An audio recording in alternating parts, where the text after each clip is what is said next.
नमस्कार साथियों, मैं हूं अंकित जैन और आज के इस वीडियो में हम बात करेंगे इंडियन पेटेंट एजेंट एग्ज़ाम के बारे में।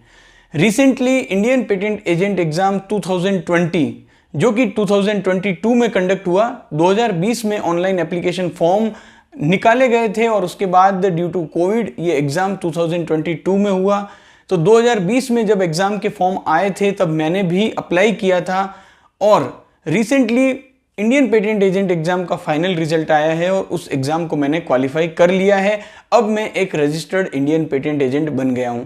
तो उसके बाद से कई सारे स्टूडेंट मुझे लगातार कमेंट करके पूछ रहे थे कि सर आखिर ये एग्जाम क्या है, इसके बारे में आप एक डिटेल वीडियो बनाओ और साथ ही साथ एमएससी केमिस्ट्री और बीएससी केमिस्ट्री स्टूडेंट के लिए इस एग्जाम के क्या मायने हैं, क्या इंपॉर्टेंस है, उसके बारे में भी डिटेल में बताओ। तो इस वीडियो में इन दोनों ही टॉपिक को मैं कवर करूंगा। सबसे पहले अगर बात करें कि इंडियन पेटेंट एजेंट एग्जाम क्या है, तो Indian patent agent exam Indian patent office conduct करवाता है। पिछले 4-5 सालों का अगर रिकॉर्ड देखें तो हर 2 साल में इसके लिए ऑनलाइन एप्लीकेशन फॉर्म इन्वाइट किए गए हैं। लेकिन अब जबकि 2020 में जो ऑनलाइन एप्लीकेशन फॉर्म इन्वाइट किए गए थे उसके रिजल्ट आ चुके हैं, तो जो रिजल्ट डिक्लेयर हुआ है उसमें एक बहुत ही इंपॉर्टेंट बात फ्यूचर एस्पिरेंट के लिए कही गई है कि नेक्स्ट नोटिफिकेशन 15 नवंबर 2022 को आएगा। तो अब बात करें कि आखिर ये एग्जाम क्या होता है, इस एग्जाम का सिलेबस क्या होता है, ये भी बहुत सारे बच्चे पूछ रहे थे। तो इंडियन पेटेंट एजेंट, जैसा कि नाम से ही क्लियर हो रहा है, पेटेंट, तो मोस्टली यहां पर पेटेंट से रिलेटेड और पेटेंट लॉ से रिलेटेड बातें होगी। इंडियन पेटेंट एक्ट 1970 से रिलेटेड जितने भी सेक्शंस हैं और जितने भी रूल हैं, जितने फॉर्म्स हैं, उन सभी के ऊपर क्वेश्चंस पूछे जाते हैं। तो बहुत सारे बच्चे ये पूछते हैं कि सर इसका सिलेबस क्या है, क्या इसके लिए कोचिंग की ज़रूरत है। तो देखिए, सिलेबस की अगर हम बात करें तो Indian patent act 1970, Indian patent act से रिलेटेड जितने रूल्स हैं और जितने भी फॉर्म्स हैं, ये सारी की सारी इंफॉर्मेशन अगर आप गूगल में सर्च करेंगे आईपी इंडिया पेटेंट एक्ट तो आपको पेटेंट एक्ट मिल जाएगा। अगर आप टाइप करेंगे आईपी इंडिया पेटेंट रूल्स तो आपको वहां पर पेटेंट रूल्स मिल जाएंगे। सारी चीज़ें जो है वो अवेलेबल हैं। और अगर आप चाहते हैं कि बुक की फॉर्म में अगर आप चाहते हैं तो बुक भी आपको इजीली अवेलेबल हो जाएगी। आप अमेजॉन, फ्लिपकार्ट से कोई भी बुक परचेज कर सकते हैं। बेयर एक्ट भी इसे कहते हैं, इंडियन पेटेंट एक्ट 1970, यही इस एग्जाम का सिलेबस होता है। इसी से रिलेटेड क्वेश्चन पूछे जाते हैं। एग्जाम पैटर्न की बात करें तो यहाँ पर सबसे पहले जो 2 स्टेजेस में ये एग्जाम होता है। पहला जो स्टेज होता है उसमें 2 पेपर होते हैं। एक पेपर होता है एमसीक्यू टाइप और दूसरा पेपर होता है डिस्क्रिप्टिव। तो दोनों ही पेपर 100 मार्क्स के होते हैं और इन दोनों पेपर में अगर आप इंडिविजुअली 50 से ऊपर मार्क्स स्कोर करते हो तो आपको वाइवा के लिए बुलाया जाता है। तो 100 मार्क्स के होते हैं दोनों ही पेपर, तो 200 मार्क्स के तो हो जाते हैं 2 पेपर और उसके बाद 50 मार्क्स का होता है वाइवा। यानी कि टोटल 250 में से अगर आपके कंबाइंड मार्क्स 150 या 150 से अबोव हैं तो आप क्वालिफाई हो जाते हो इंडियन पेटेंट एजेंट के लिए। तो ये है इन समरी अगर इंडियन पेटेंट एजेंट एग्जाम के बारे में कहूं। बहुत सारे जो स्टूडेंट थे जो ये पूछ रहे थे कि सर सिलेबस क्या है, तो वो मैंने आपको बता दिया। इंडियन पेटेंट एक्ट 1970, उससे रिलेटेड रूल्स, उससे रिलेटेड फॉर्म्स, यही सिलेबस होता है। इससे बाहर कुछ भी नहीं पूछा जाता है। अब जो एक बहुत इंपॉर्टेंट बात है कि जो सेकेंड पेपर होता है डिस्क्रिप्टिव टाइप, उसमें ड्राफ्टिंग से रिलेटेड क्वेश्चंस होते हैं, साथ ही साथ इंडियन पेटेंट एक्ट से रिलेटेड कई सारे क्वेश्चंस होते हैं और कई सारे सिचुएशन बेस्ड क्वेश्चन होते हैं।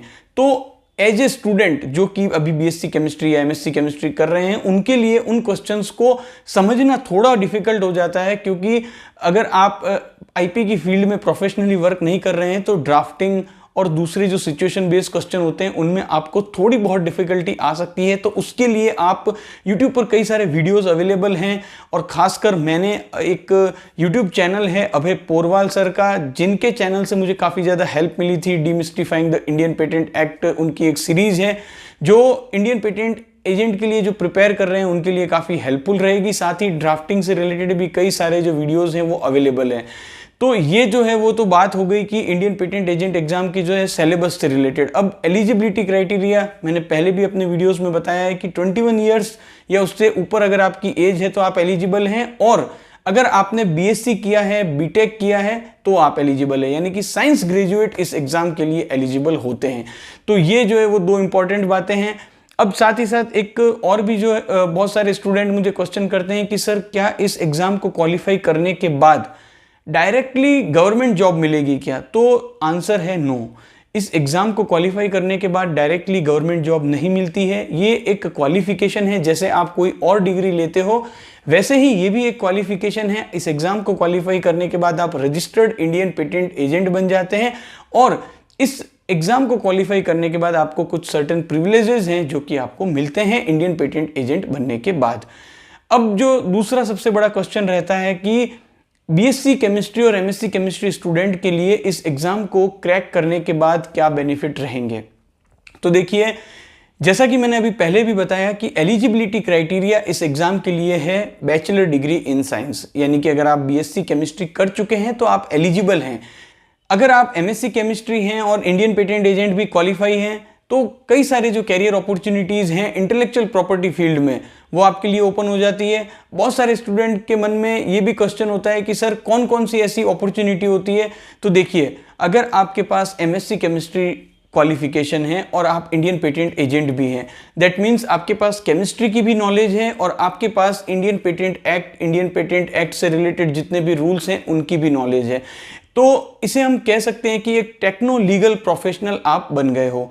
तो बहुत सारी लॉ फर्म्स होती हैं जो कि जितनी भी केमिकल कंपनीज हैं, जितनी एग्रोकेमिकल कंपनीज हैं जहाँ पर कि केमिस्ट्री से रिलेटेड इन्वेंशंस होते हैं, तो वहाँ पर आपकी जो रिक्वायरमेंट है वो रहती है क्योंकि आपको केमिस्ट्री का भी नॉलेज है और आपको इंडियन पेटेंट एक्ट का भी नॉलेज है।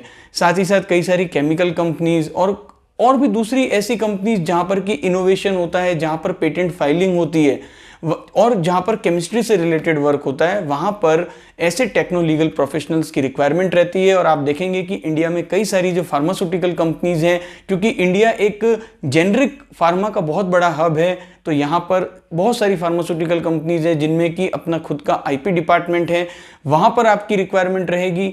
बहुत सारी लॉ फर्म्स हैं जो कि एमएससी केमिस्ट्री और पीएचडी केमिस्ट्री प्रोफेशनल्स जिनके पास इंडियन पेटेंट एजेंट की डिग्री है उन्हें रिक्रूट करते हैं और अच्छा पे एंड पर्क्स भी देते हैं। तो एक बहुत ही अच्छी ग्रोइंग फील्ड है और आने वाले समय में और भी ग्रो होगा क्योंकि इनोवेशन धीरे धीरे बढ़ रहा है। वैसे वैसे इस फील्ड में प्रोफेशनल्स की रिक्वायरमेंट भी बढ़ती जाएगी और आप देखेंगे कि इंडियन गवर्नमेंट भी कई सारे ऐसे इनिशिएटिव्स ले रही है जिससे कि इनोवेशन को बढ़ावा मिले। तो बहुत ही अच्छी फील्ड है, अपॉर्चुनिटी है। अगर आप इंटरेस्ट रखते हैं इस लॉ से रिलेटेड पढ़ने में, आप चाहते हैं कि केमिस्ट्री प्लस लीगल इन दोनों का ही मिक्सचर में स्टडी करूं और उसी में अपना आगे कैरियर बनाऊं, तो बहुत ही अच्छी ये अपॉर्चुनिटी है।